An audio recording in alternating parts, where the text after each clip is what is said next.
Hello, this is Edith Newmeyer, and I'm the author of the book, The Mystery of Adam. I want to do today a video on some information that I came across regarding my claim that the first human being was not a man. I'm talking about man as in male being. Now, we know that man could also refer to mankind or humankind. Okay, but when people read Genesis 1 and 2, they come to the conclusion when they read man that it is a male being. Now, why do they come to that conclusion? Is because we've been brainwashed to believe that. Thousands of years, we've been told, again, by the Roman Catholic Church, that, and then the Protestant churches that did not want to reform that part, that this first human being was a man. Now, I was talking to a new acquaintance of mine about the Old Testament. She's doing research for her PhD on Eden.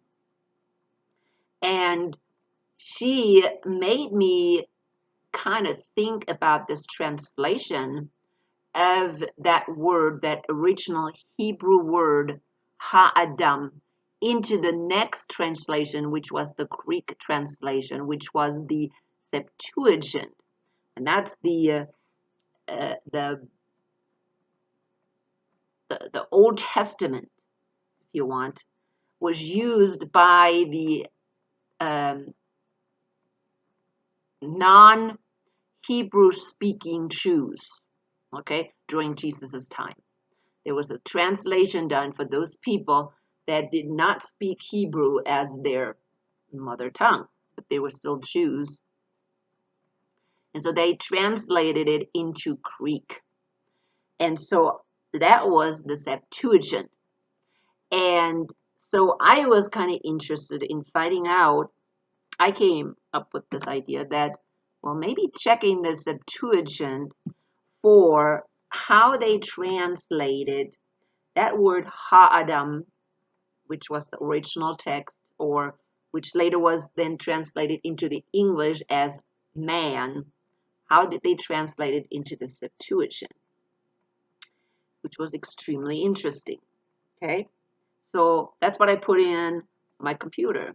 How was ha-adam translated into the Septuagint? Interesting enough, my belief was confirmed.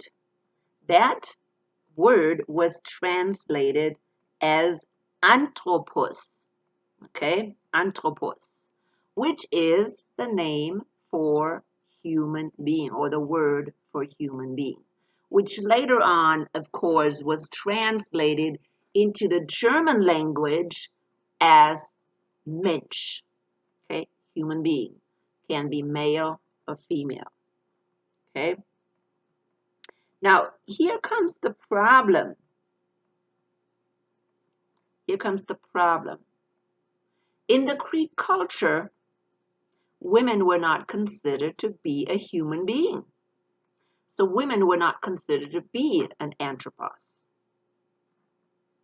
So how did that influence, that belief influence not only the way the Jews thought about, women, and also about this first human being, but also the early church fathers. We know that the early church, many of the early church fathers, especially Saint Augustine, who was so very important in shaping the Catholic doctrine, okay, was before he became a Christian, he was totally into Greek philosophy, okay?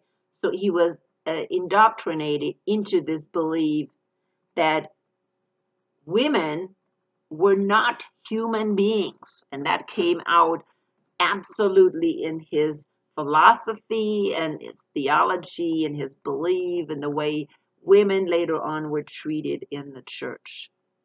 Okay, now this belief not only came into the church through church fathers, um, you know, converts to Christianity, but also through the Jews themselves.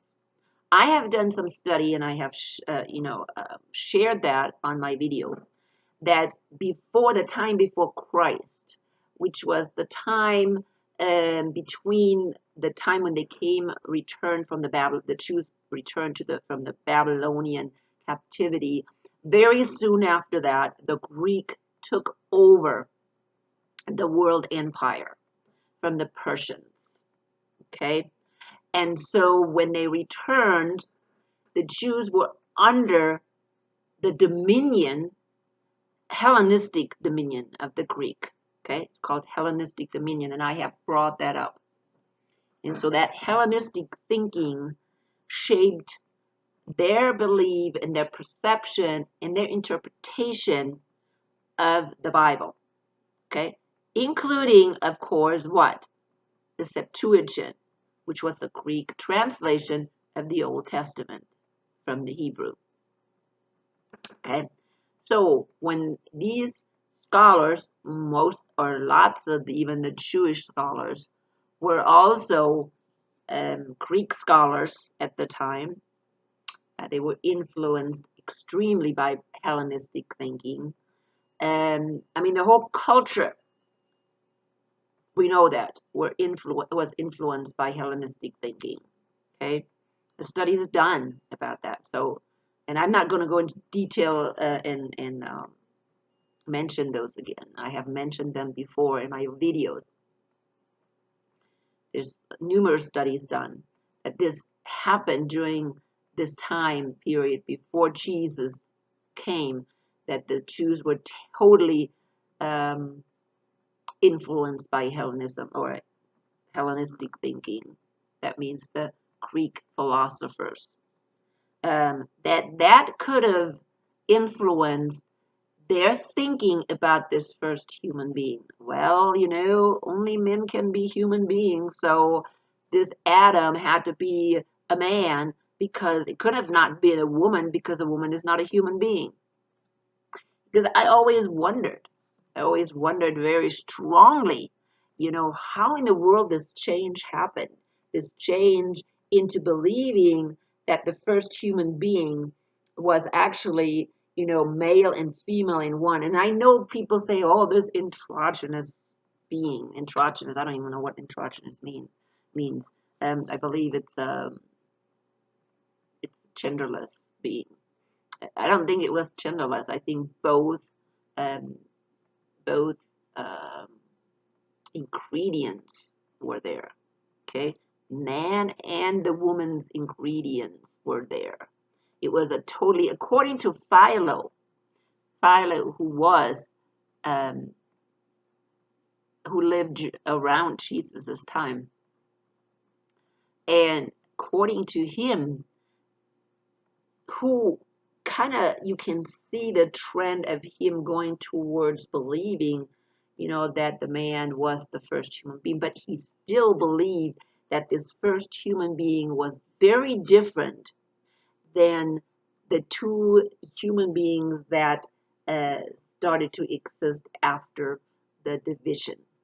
Okay, because there was really a true division happening um, in Genesis 2, when the woman was taken from the first human being and the side was closed and the man existed.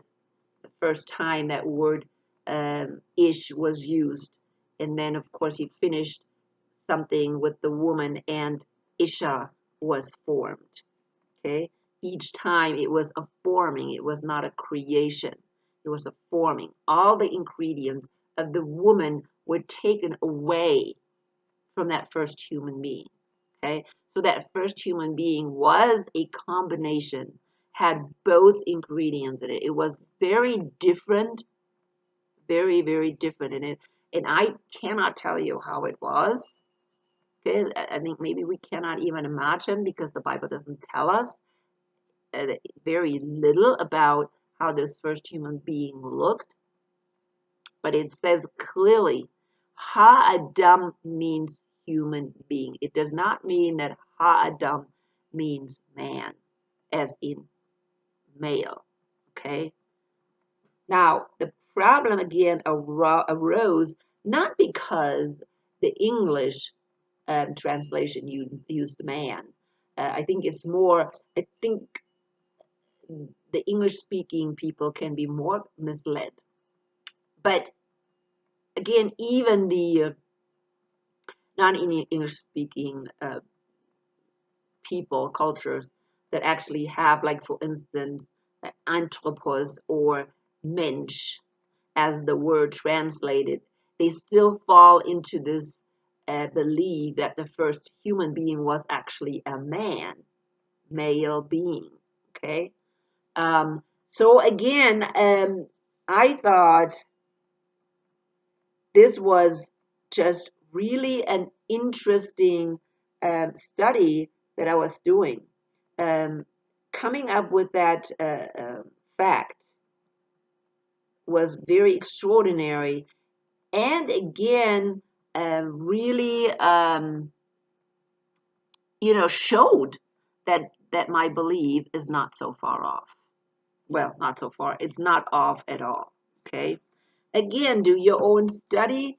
Look at the words. When you look at the word man, look at the original text.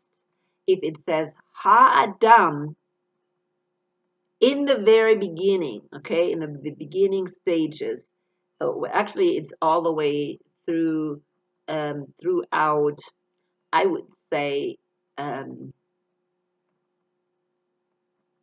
until the fall. Okay, chapter 5 again gives you an account. It says this is the generation of Adam, Ha-Adam, and God created him male and female, okay, and gave them the name Ha-Adam. Okay, that's exactly how chapter 5 verse 1 reads. So up to that point, Ha-Adam was always the name God gave to the man and the woman. Now what happened later on, that this Ha-Adam was only put on the man, I would think it had a lot to do with the fall and with the man now taking rulership over the woman and saying, hey, I'm the only human being here. You are only the mother of all living. Okay? You are a breeding machine in a sense. And that's exactly what the Greek thought. Okay? We know that. We know that the Greek thought that the woman was not a human being. She was only a breeding machine. Okay? And so if you like Plato and Aristotle, that's exactly what they believed. Okay? They may have had some pretty good philosophy or whatever, but in that aspect, they were just very fallen creatures and very, very, very misled. And the Greek culture was built exactly on that belief. Okay? And the Greek culture influenced the world for a long time. Okay, we know that Hellenistic uh, kingdom, existed for a long time, and even during the Roman time, it influenced the Roman belief very, very strongly. I mean, the Roman culture was very Hellenistic, and so they continued that belief, which again then influenced uh, the Roman Catholic Church. It influenced the early church fathers, okay, that when the Roman Catholic Church didn't even exist. And then, of course, the Catholic Church doctrine was heavily influenced by St. Augustine, who was heavily influenced by Aristotle's thinking. and the Hellenistic philosophers. I thought it was interesting. Leave your comments on the bottom, and yes, do your own studies. It is interesting that I found this, and yeah, I wish I could put it in my book because it really should be in there as a very strong proof um, that what I believe is is true. Okay, I mean the Bible speaks for it itself. Again, look it up. Look up Septuagint and see how they translated in chapter 1 and 2 in Genesis, how they translated that word that was later translated as man in the English, how they translated it. And you will see it was translated as anthropos.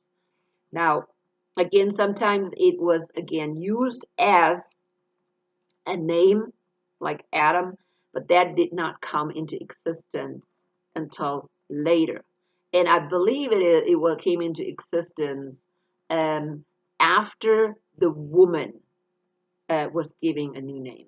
See, God gave both of them Adam as the name, and the first man renamed Eve. And again, it also shows that the first man stole humanity. I mean, that was the case throughout history, that humanity was stolen from women from the beginning, from the way from the beginning. Because you know what? These Greek philosophers, they were influenced by other cultures as well. These false beliefs were kind of passed down from generation to generation. I don't think Aristotle and Socrates and Plato came up with this stuff. Okay, they had it from someplace. They read it in some kind of library, ancient books, and so they continue this heresy, this false beliefs about women that they are not full human beings. So, but we know that Jesus ended that, and so we're really glad that he accepted us as full human beings and as full members of the church. So I will finish up. I just wanted to add this because I really thought it was very, very interesting. And leave your questions or your own research in the comment section. Until next time, keep studying and let the Holy Spirit guide you.